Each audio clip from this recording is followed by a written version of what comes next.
세례식을 할 때 제 팔에서 팔찌를 보신 분이 덜어 계실 텐데, 원래 팔찌를 하지 않는데 오늘 이걸 굳이 한 것은 또 교회학교 아이가 선물을 한 거라. 네, 예배 끝나고 와서 이거 자기 선물이라고 주길래 오늘 하루를 차기로 했습니다. 이번 한 주간은 유난히 길게 느껴지는 한 주간이었습니다. 왜냐하면 새벽에 말씀이 쉽지 않은 말씀들이라 한 주간은 매우 길었습니다. 예수님께서 고난의 십자가를 지신 마지막 고난주간의 셋째 날 화요일에 예수님은 예루살렘 부근과 예루살렘에서 많은 종교 지도자들과 끊임없이 논쟁을 이어가시면서 하늘나라에 대해서 가르치셨습니다. 지난 목요일부터 묵상하기 시작한 마태복음 21장 23절부터 시작되는 고난주간 셋째 날의 기록은 이번 주간으로 들어오면서 23장으로 이어졌는데, 마태복음 23장은 쉽게 읽을 수가 없는 무겁고 어두운 내용들이 많이 있습니다. 성경에서 마태복음 23장을 대하는 것은 결코 반가운 일이 아니지만, 저와 같은 목회자나 교회의 지도자라고 생각하는 이들은 늘 이 말씀을 가까이 두고 대해야만 합니다. 마태복음 23장에서 주님은 무리와 제자들에게 말씀을 하실 때 2절과 3절을 보면 서기관들과 바리새인들이 모세의 자리에 앉았으니 그러므로 무엇이든지 그들이 말하는 바는 행하고 지키되 그들이 하는 행위는 본받지 말라. 그들은 말만 하고 행하지 아니하며 라고 말씀하십니다. 주님은 서기관과 바리새인들, 유대 종교 지도자들이 모세의 자리에 앉았다고 말씀하십니다.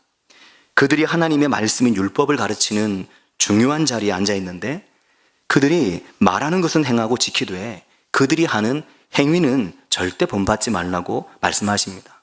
왜냐하면 그들은 말만 하고 행위는 그들의 말과 다르고, 그들의 거짓과 위선, 그들의 말과 다른 삶은 결코 따라가지 말라고 말씀을 하시는 겁니다. 그러면서 주님은 그들을 경계해야 된다, 그들을 주의해야 한다라고 말씀하십니다.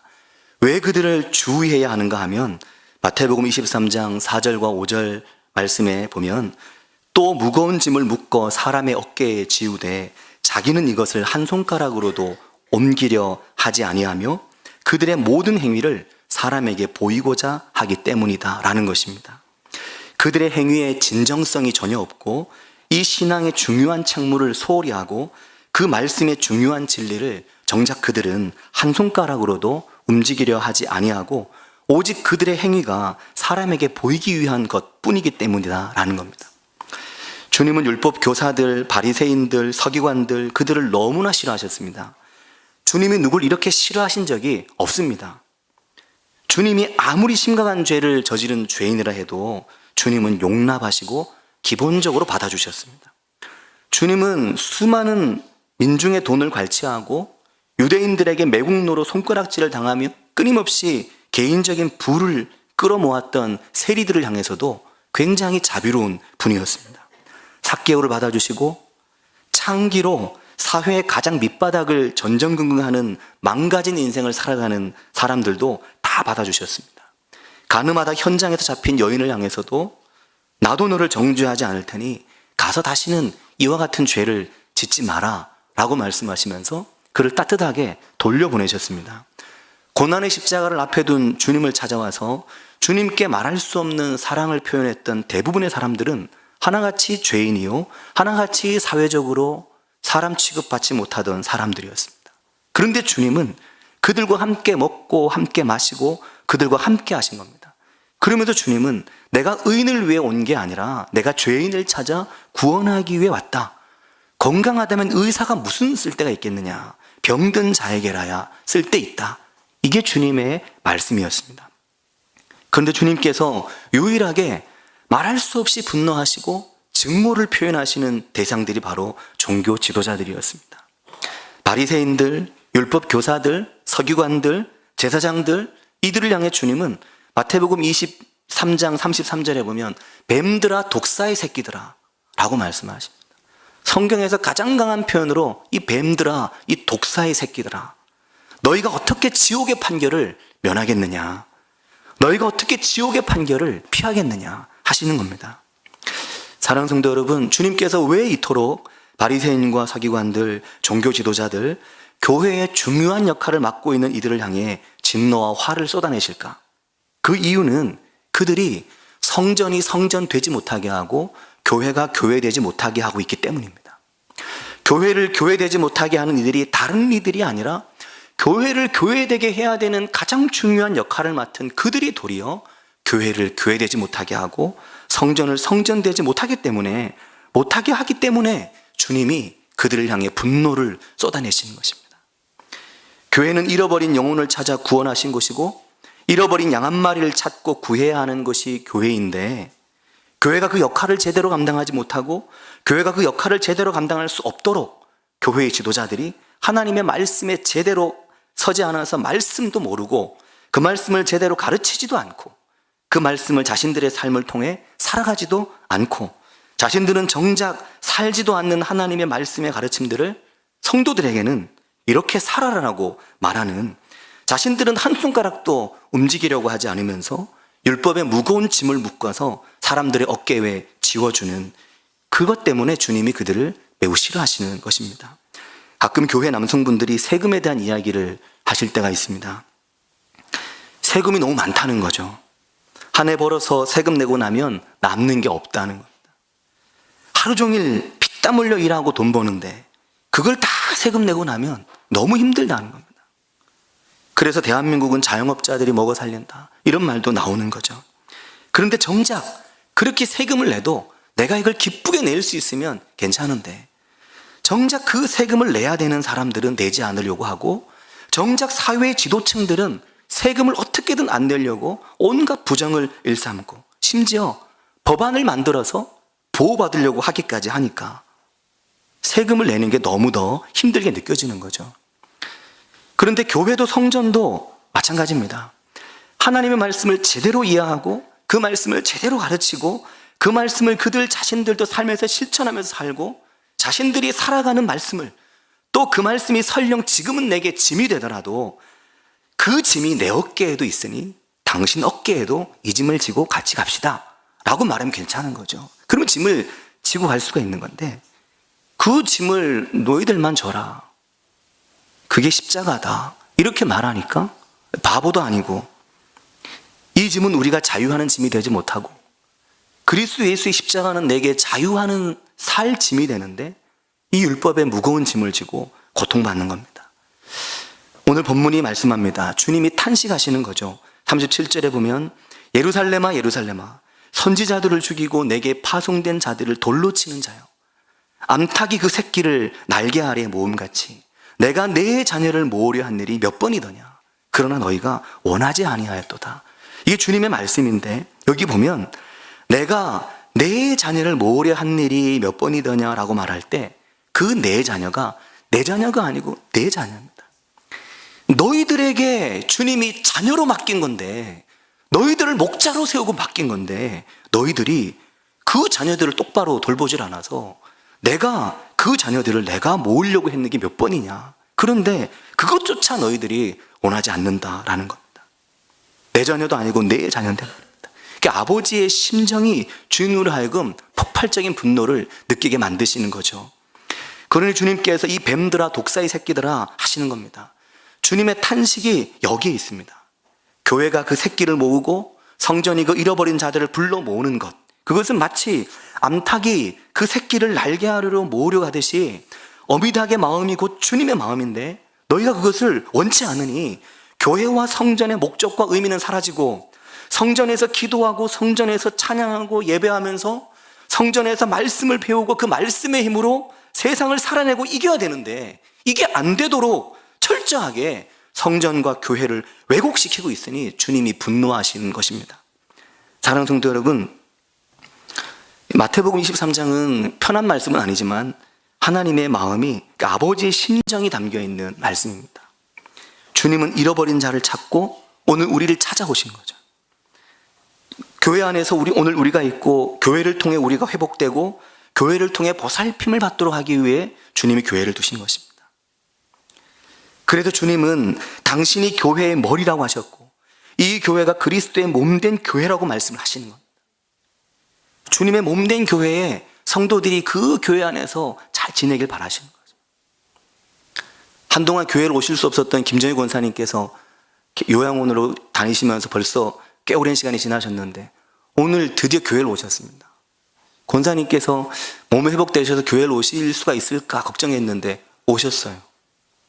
지난 1월 달에 유재석 장로님께 다치시면서 교회를 오실 수 없었던 신동희 권사님께서도 오늘 교회를 오셨습니다. 그게 기쁨이고 은혜인 거죠. 그런데 이렇게 되지 못하게 만드니까 주님이 분노하시는 겁니다. 골로새서 1장 24절에 나는 이제 너희를 위하여 받는 괴로움을 기뻐하고 그리스도의 남은 고난을 그의 몸된 교회를 위하여 내 육체에 채우노라. 이게 사도 바울의 고백인데 이 말씀에는 주님을 위하여 남은 고난이 있다면 내가 교회를 위해 그 고난을 내 육체에 채우겠다 하는 겁니다. 왜 이렇게 말합니까? 그만큼 교회가 중요하기 때문입니다. 그만큼 교회는 성도가 숨을 쉴 수 있는 공간이 되기 때문인 거죠. 교회 오면 도리어 숨쉬기 어렵고 교회 가면 답답하고 이러면 이게 교회가 아닌 겁니다.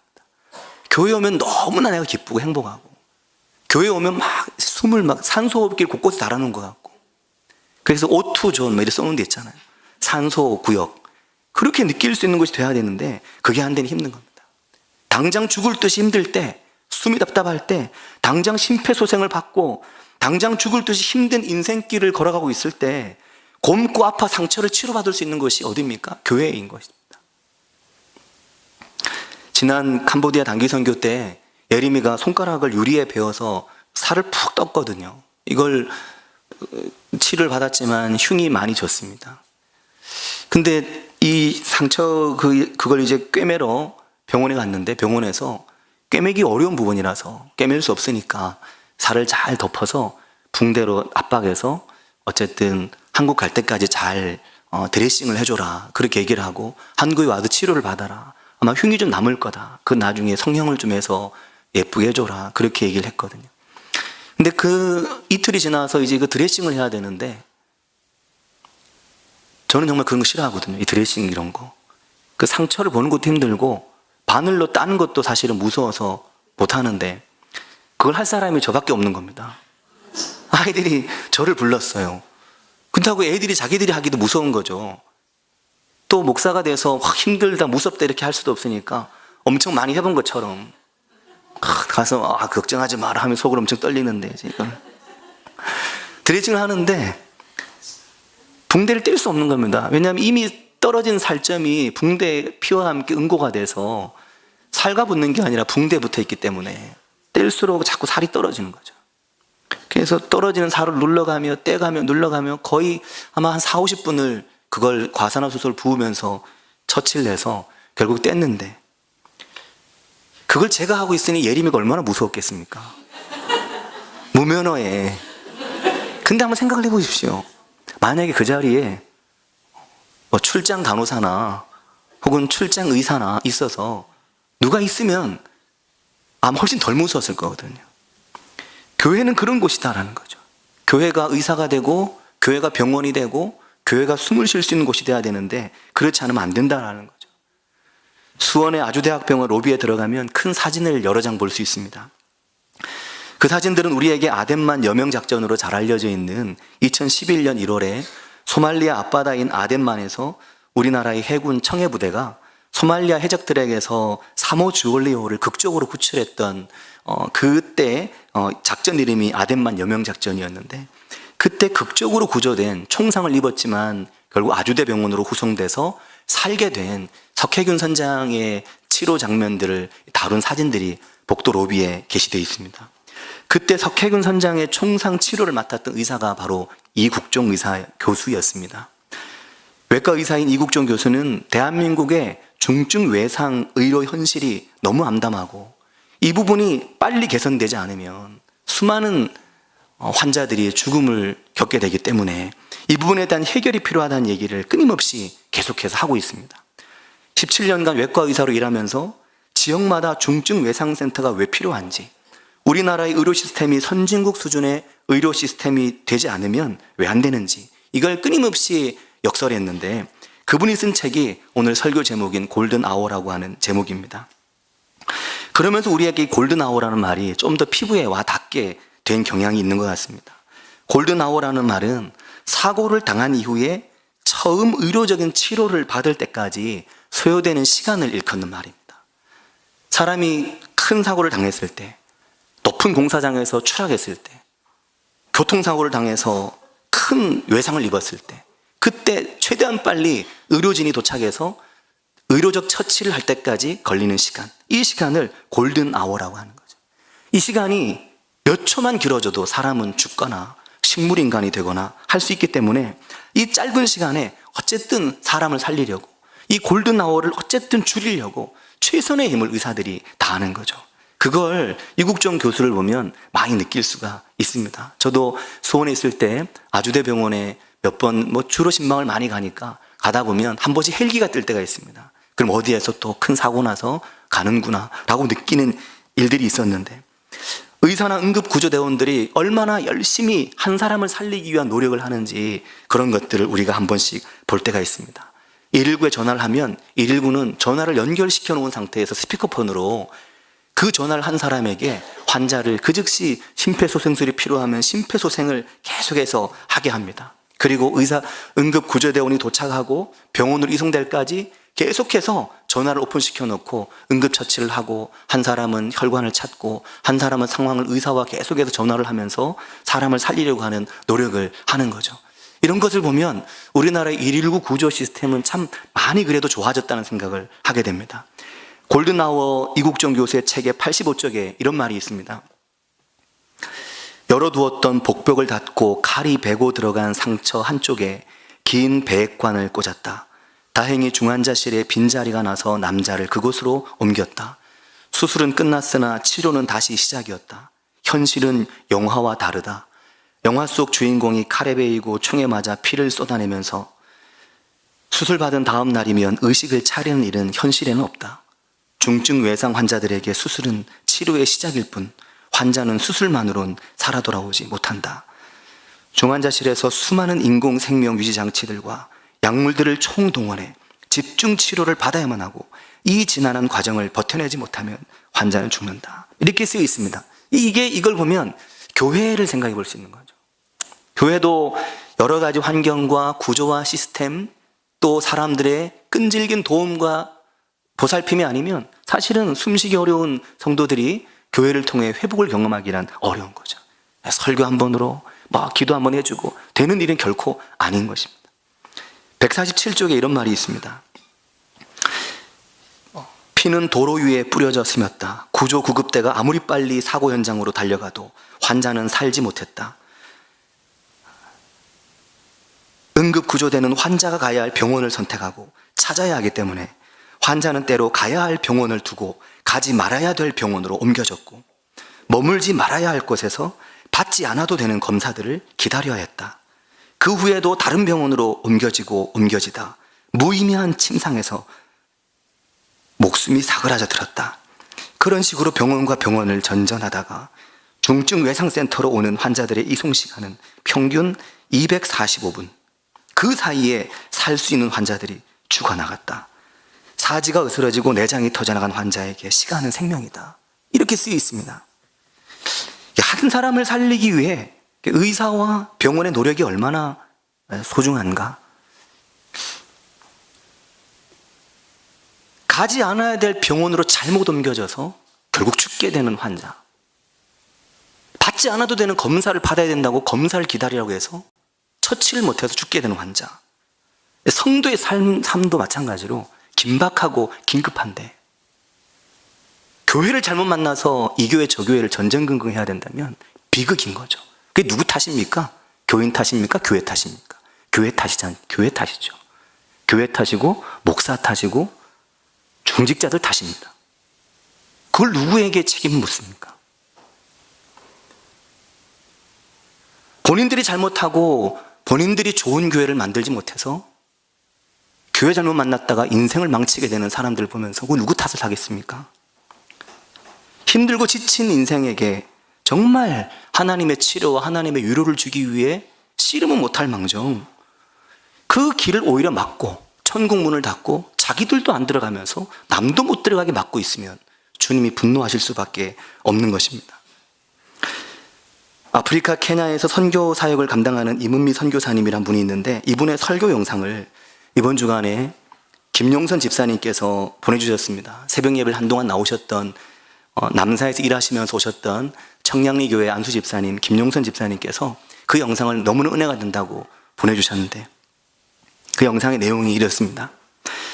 선교사님이 차밭에서, 케냐의 차밭에서 살고 있는데 교회학교 아이들이 그 차밭 아래를 지나가면서 선교사님 이름을 부른다는 겁니다. 유니스, 이름이 유니스로 이제 케냐에서는 유니스, 유니스 하고 아이들이 부른 선교사님 이름을 유니스, 유니스 하고 부르는 겁니다. 아이들은 그냥 유니스, 유니스 좋아서 부르는데 선교사님은 그 소리를 들으면, 그 아이들의 소리를 들으면 유니스 하면 내가 쟤들을 위해서 뭘 해주지? 그 생각을 한다는 거죠. 야, 제가 신발이 없는데 제 신발을 마련해 줘야 되는데 유니스 그러면 저놈은 밥을 제때 못 먹는 놈인데 밥을 해결해 줘야 되는데 유니스 할 때마다 쟤들이 돈이 없어서 학교를 못 가는데 내가 빨리 돈을 마련해서 학교를 만들어 줘야 되는데 이 생각을 한다는 겁니다. 유니스 신발 없어요. 유니스 신발 사주세요. 유니스 뭐 사주세요. 뭐 사주세요 하지 않아도 유니스 부르기만 해도 그 생각을 한다는 겁니다. 교회가 이런 곳이다. 마태복음 21장 13절에 내 집은 기도하는 집이요, 내 집은 만민이 기도하는 집인데 너희가 강도의 소굴을 만들기 때문에 주님이 화를 내고 주님이 분노하고 교회에서 기도하고 교회에서 간구할 수 있도록 만들어가는 것, 이게 얼마나 중요한지에 대해서 우리에게 말씀을 하시는 겁니다. 교회를 교회되게 하고 성전을 성전되게 하는 것, 좋은 교회가 되는 것, 좋은 성전이 되는 것, 목회자는 전해야 될 말씀을 전하고 중직자는 교인들을 돌보고 살피고 교회가 좋은 시스템을 갖도록 힘을 다해서 살피고 만들어서 시간이 가면 갈수록 점점 더 좋고 온전한 교회가 되어가는 것, 그래야만 주님이 교회에 믿고 사람을 맡길 수가 있는 것입니다. 그런 은혜가 우리 가운데 있기를 바랍니다. 같이 한 목소리로 기도하겠습니다. 기도하실 때